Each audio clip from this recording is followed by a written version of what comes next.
ब्राह्मण यदि घर में आए तो उसको जरूर पूछना चाहिए, महाराज चाय पानी भोजन कुछ करेंगे?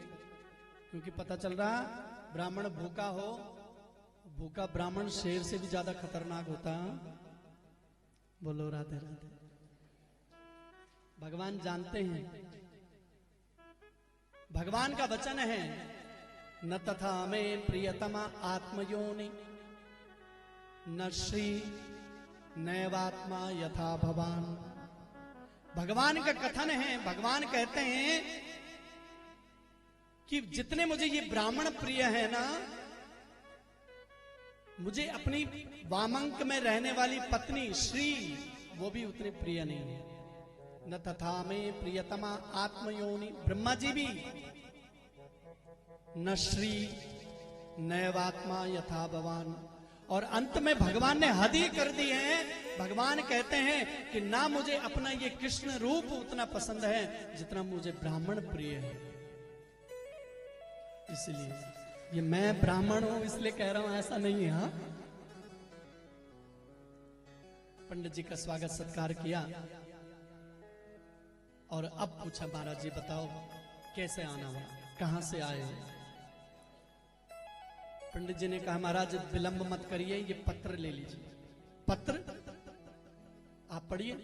बोले नहीं महाराज, ये आपका गुप्त पत्र है, आप ही पढ़िए। भगवान को हंसी आई। भगवान ने कहा, ब्राह्मणों से मेरा कोई भी रहस्य छुपा हुआ नहीं है, आप इसको पढ़ सकते। पंडित जी पत्र पढ़ने लग गए। श्रुत्वा गुणान भुवन सुंदर शृण्वतां ते निर्विश्य कर्ण विवरे हरतोंग तापम।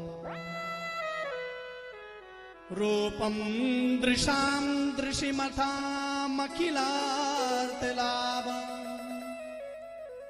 त्वय्योच्युता विशति चित्रमप।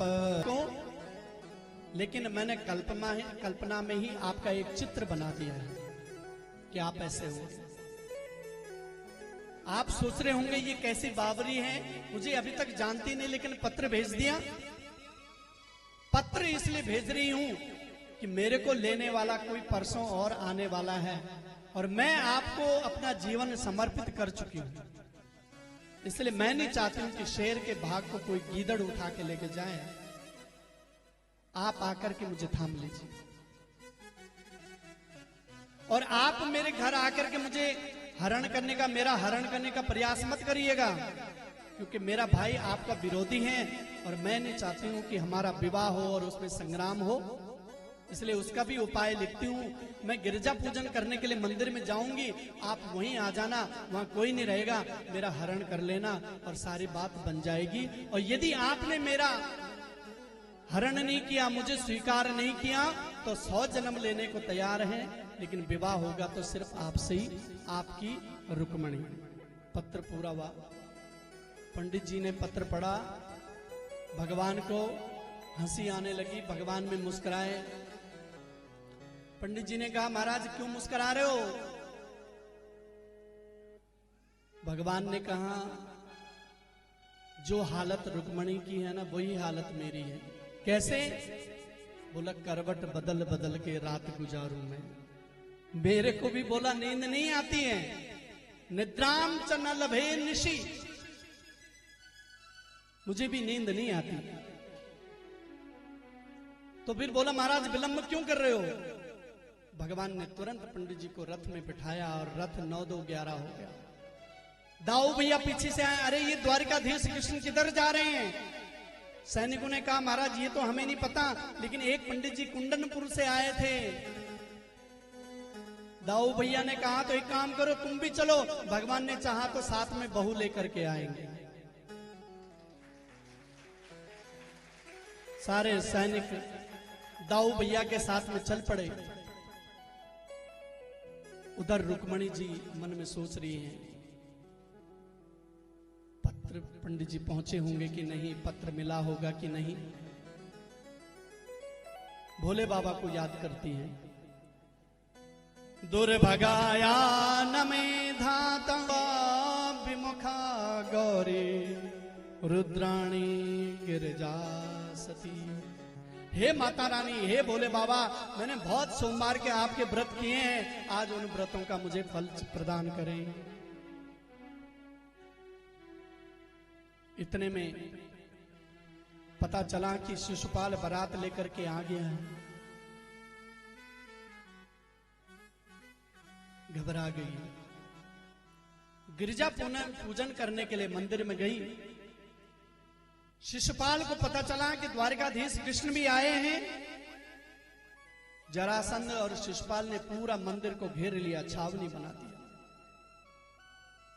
रुक्मणी जी अंदर गिरजा पूजन कर रही है, गिरजा मां का पूजन करती है, प्रार्थना करती है।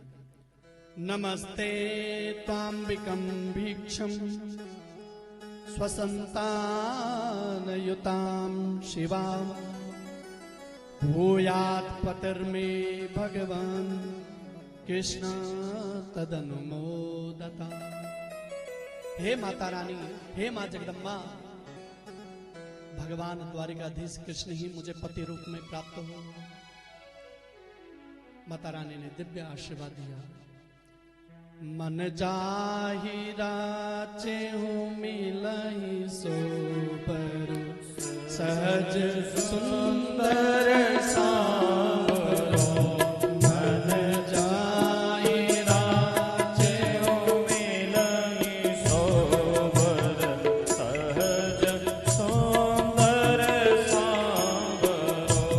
करुणा निधान सुजान शील स्नेह जानत रावर।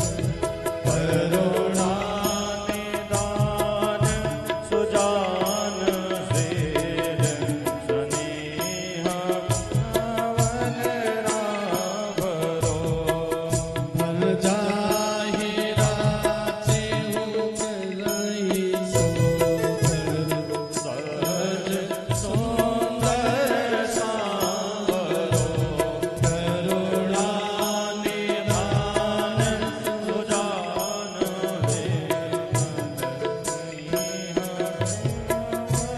दिव्य आशीर्वाद दिया।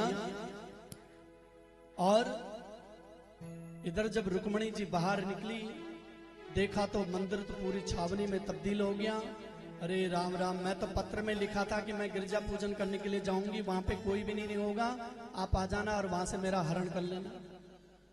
अब मैंने तो उन्हें देखा भी नहीं है, मैं तो उन्हें पहचानती भी नहीं हूं, कैसे होंगे। सारे सैनिकों की तरफ रुक्मणी जी देखती जा रही हैं, और जिस सैनिक की तरफ रुक्मणी जी देख लेती है ना, वही निहाल हो जाता है, घायल हो जाता है। भगवान आए, दूर खड़े हैं। रुक्मणी जी सभी सैनिकों की तरफ देखती जा रही है, क्या ये है, क्या ये है। भगवान ने मनस्थिति को समझ लिया और दूर से कहा, देवी जी हम ही हैं। तुरंत